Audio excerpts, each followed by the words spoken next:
அஸ்ஸலாமு அலைக்கும் வரஹ்மத்துல்லாஹி வபரகாத்துஹ். அன்புக்குரிய இஸ்லாமிய சகோதரர்களே சகோதரிகளே, கணவன் மனைவி இருவரும் கலந்து ஆலோசித்து விட்டு ரெண்டு பேரும் முடிவெடுக்கிறாங்க. என்னன்னு சொன்னால், இப்பொழுது நமக்கு பிள்ளை தேவையில்லை, பிள்ளை நம்ம தாமதமாக பெற்றெடுத்துக் கொள்ளலாம் என்று சொல்லி முடிவெடுத்துக் கொள்கிறார்கள். இந்த வேளையில் கணவன் உடலுறவு கொள்ளும் பொழுது, மனைவியோடு தாம்பத்தியத்தில் ஈடுபடுகின்ற பொழுது கணவன் ஆணுரை அணிந்து கொள்ளலாமா, அல்லது இருவரும் உடலுறவு கொண்டு விட்டு இந்திரியம் வெளியாகின்ற அந்த நேரத்தில் பெண்ணினுடைய மறை உறுப்புக்குள்ள இந்திரியத்தை விடாமல் வெளியே இந்திரியத்தை விடலாமா என்று சொல்லிதான் கேட்கிறாங்க. இப்ப இந்த கேள்வியை பொறுத்தவரையில இதற்கு ஒரு வார்த்தை, அரபுல ஒரே ஒரு வார்த்தை சொல்லுவாங்க, அல் அசில்னு சொல்லுவாங்க. இந்த அல் அசில் செய்வது கூடுமா என்பது கேட்கிறாங்க. இப்ப இந்த அல் அசிலை பொறுத்தவரையில இதற்கு 3 சட்டங்கள் இருக்குது. 3 சட்டங்கள் நாங்க சட்டத்தின் அடிப்படையில் நாங்க இதை அணுக வேண்டும். முதலாவதாக ஹராம், அது கூடாது. அது எப்ப கூடாதுன்னு சொன்னால், நம்ம பிள்ளை பெற்றெடுக்கிறது கஷ்டம், அதாவது எங்களுக்கு வறுமை ஏற்படும், பிள்ளைக்கு உணவு கொடுக்க முடியாது, பிள்ளைக்கு சாப்பாடு கொடுக்கறது கஷ்டம், அவங்கள வளர்க்கறது கஷ்டம், வறுமைக்கு பயந்து நாங்க பிள்ளை பெற்றெடுத்து கொள்ளாமல் இருப்பது என்பது ஹராம். அது இஸ்லாத்துல தடுக்கப்பட்ட ஒரு விஷயம். இரண்டால் அல்லாஹு தாலா தான் ரிஸ்க் அளிக்கக்கூடிய நம்பிக்கை, இது அகீதா சார்ந்த ஒரு விஷயம். இரண்டாவதாக மக்ரூஹ், அதாவது மக்ரூஹ்னா வெறுக்கத்தக்கது. ஏனென்றா எந்தவித காரணமும் இல்லாம அது அனுமதிக்கப்பட்டது, ஆனால் வெறுக்கத்தக்கது. நம்ம தெளிவாக புரிஞ்சு கொள்ள வேண்டும். முதலாவது ஹராம், இரண்டாவது மக்ரூஹ், வெறுக்கத்தக்கது. அது என்னன்னு சொன்னா, நியாயமான காரணம் இல்லாமல் ரெண்டு பேரும் பிள்ளை பெற்றெடுக்கிறத தாமதமாக்குறது.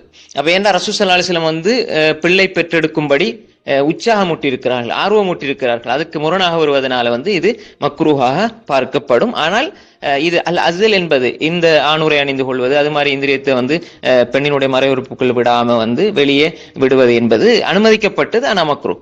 மூன்றாவதாக ஜாயிஸ், அனுமதிக்கப்பட்டது. அது நியாயமான காரணம் இருக்குது. என்னன்னு சொன்னா, இப்போ உதாரணமாக ஒரு பெண் பிள்ளையை பெற்றெடுத்திருக்கிறாங்க.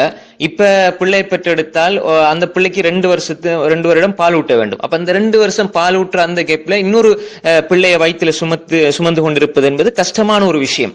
அது சுகாதார ரீதியா, வைத்திய ரீதியா நம்ம பார்க்கின்ற பொழுது பெண்ணினுடைய அந்த தாய்க்கு உண்மையிலேயே ஒரு கஷ்டமான சிரமமான ஒரு விஷயம், அவங்களோட ஆரோக்கியத்துக்கு ஒரு கேடு விளைவிக்க கூடியது. எனவேதான் குர்ஆனும் அப்படிதான் சொல்லுது, வல்வாலிதாத்தி யுர்திஉன அவுலாதஹுன்ன ஹவுலைனி காமிலைனி லிமன் அராத யுத்தீமு ரதா. அதாவது ஒரு பிள்ளையை பெற்றெடுத்த 2 வருஷம் நம்ம பால் ஊட்டணும். பால் ஊட்டும் பொழுது அது பெரிய ஒரு சக்தி அந்த பிள்ளைக்கு போகுது. அப்படி இருக்கும் பொழுது இன்னொரு பிள்ளை வயிற்றுல சுமந்துகிட்டு இருக்கிற பொழுது 2 பேருக்கு நம்முடைய அந்த பெண்ணினுடைய சக்தியை பங்கு வைத்து கொடுக்க வேண்டிய ஒரு தேவை இருக்கிறதுனால அந்த ஒரு 2 வருஷம் கழிச்சு பிள்ளை பெற்றெடுக்கிறது சிறப்பானது. 2 வருஷம் இந்த கேப் இடைவெளி இருக்கணும் என்பதை நம்ம பார்க்கிறோம். அப்ப அதையும் குர்ஆன் எங்களுக்கு சொல்லி தருகிறது. அப்ப இது ஒரு விஷயம்.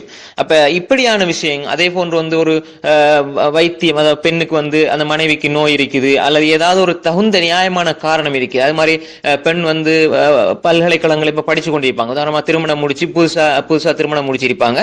இப்ப நாங்க பிள்ளை பெற்றுக்கொள்ள தேவையில்லை, ஏன்னா எக்ஸாம் இருக்கும், படிக்கணும், யூனிவர்சிட்டி முடிக்கணும் அப்படின்ற ஒரு தேவை இருக்கும். அதே மாதிரி கணவன் கணவனுக்கு அப்படி தேவை இருக்கும். அது மாதிரி சில பொழுது மதரசாவில் ஓதி கொண்டிருப்பாங்க. இப்படி பல தேவைகள் இருக்கின்ற பொழுது அந்த பிள்ளை பெற்றெடுக்கிறது கொஞ்சம் தாமதமாக்குறது. இது நியாயமான காரணம். ஏன்னு சொன்னால், இந்த இடத்துல இப்ப பிள்ளைய சுமந்து கொண்டு அவங்களோட சொந்த வேலையை செய்யறதெல்லாம் ரொம்ப கஷ்டமான ஒரு விஷயம். எனவே இந்த இடத்துல இது அனுமதிக்கப்பட்டது என்பதை நாம் தெளிவாக புரிந்து கொள்ள வேண்டும். இது அல்லாம ஒட்டுமொத்தமாக பிள்ளை பெற்றெடுப்பதை தடை செய்வது என்பது அது தெளிவான ஹராம், அது கூடவே கூடாது என்பதையும் நாம் புரிந்து கொள்ள வேண்டும். இப்ப நாங்க ஹலால் என்று சொன்னோம், முபாஹ் என்று சொன்னோம், மக்ரூஹ் என்று சொன்னோம், ஹராம் என்று சொன்னோம். ஹராம் என்று சொன்னது நேரடியாக எங்களுக்கு அது ஆதாரம் எங்களுக்கு தெரியும். ஏன்னு சொன்னா, அல்லாஹு தாலா ரிஸ்க் அளிக்கக்கூடியவன் எல்லாம் நாங்க நம்பி இருக்கிறோம். அல்லாஹ் அந்த ரஸாக் என்று நாங்க நம்பி இருக்கிறோம். அப்ப எனவே அப்படி இருக்கும் பொழுது நாங்க வறுமைக்கு பயந்து பிள்ளையை கொலை செய்ய முடியாது. பிள்ளையை கொலை செய்ய முடியாதுன்னு சொன்னா, அது ரசூல் ஸல்லல்லாஹு அலைஹி வஸல்லம் அப்படி ஒரு மறைமுகமாக ஒரு செய்தியை சொல்லி இருக்கிறாங்க. அது எப்படி என்று சொன்னால், சஹீஹ் முஸ்லிம்ல வரக்கூடிய செய்தி. ரசூல் ஸல்லல்லாஹு அலைஹி வஸல்லம் அவங்க இடத்துல அஸ்ல் சம்பந்தமாக, நாங்க ஏற்கனவே சொன்ன அந்த அஸ்ல் சம்பந்தமாக கேட்கப்பட்டது. இப்ப இந்த அஸ்ல் சொல்லும்போது இப்ப உள்ள காலத்துல ஆணுரை அணிகிறது, அது மாதிரி அந்த வடிவங்கள் வந்திருக்குது. அப்ப அஸ்ல் சம்பந்தமாக கேட்கப்பட்ட பொழுது ரசூல் ஸல்லல்லாஹு அலைஹி வஸல்லம் சொன்னாங்க, தாலிக அல் வஅதுல் கஃபி, அது மறைமுகமாக ஒரு குழந்தையை கொலை செய்வது என்பதாக சொன்னாங்க. இது சஹீஹ் முஸ்லிமில் 1442 செய்தியாக பதிவு செய்யப்பட்டது. அப்ப இது வறுமைக்கு பயந்து கொலை செய்யும் பொழுது இது ஹராம் என்ற எல்லைக்கும், அது நியாயமான காரணம் இல்லாம செய்கின்ற பொழுது மக்ரூஹ் என்ற எல்லைக்கும் இந்த ஹதீஸை நம்ம ஆதாரமாக சொல்லலாம்.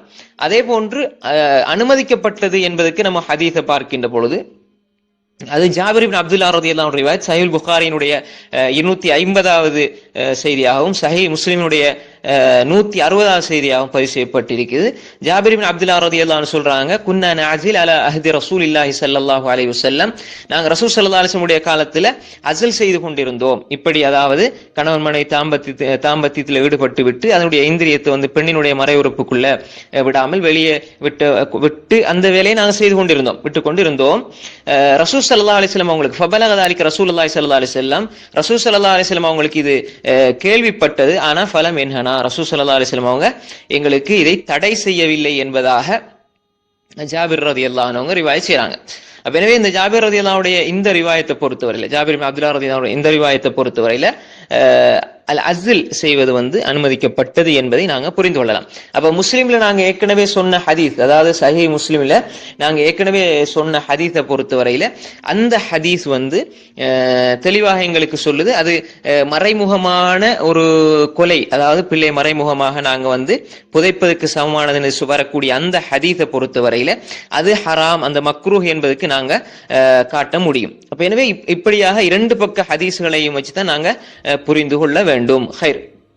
அதே போன்று இப்ப இன்னும் ஒரு ரிவாயத் வருது, ரசூல் ஸல்லல்லாஹு அலைஹி வஸல்லம் அவங்க அதே ஜாபிர் இப்னு அப்துல்லா ரலியல்லாஹு அன்ஹு ரிவாயத் தான், குன்னா நஅஸில் வல் குர்ஆன் யன்ஸில், அதாவது நாங்க அஸில் செய்து கொண்டிருந்தோம், குர்ஆன் இறங்கி கொண்டிருந்தது என்ற செய்தியும் புகாரில சஹீஹ் புகாரியினுடைய 5208வது செய்தியாகவும் முஸ்லிமினுடைய 1440வது செய்தியாகவும் பதிவு செய்யப்பட்டது.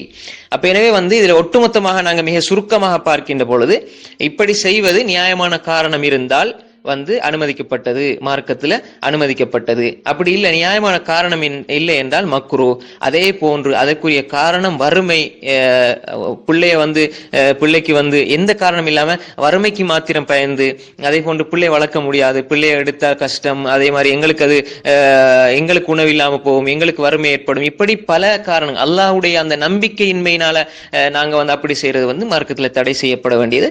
அடுத்தது இன்னும் ஒரு பகுதி, ஒட்டுமொத்தமாக இதையே வழக்கமாக ஆக்கிக் கொள்றது, இதையே நாங்க எந்த காரணமில்லை அப்படியே வழக்கமாகிக் கொள்ள, அதே போன்று நிரந்தரமாக கருத்தடை செய்ய போறது என்பது அது தெளிவான ஹராம். அதை முற்று முழுதாக நாங்கள் தவிர்த்து கொள்ள வேண்டும் என்பதை நாம் புரிந்து கொள்ள வேண்டும். அஸ்ஸலாமு அலைக்கும் வரஹ்மத்துல்லாஹி வபரகாத்துஹு. ஜஸாக்கல்லாஹு கைரன்.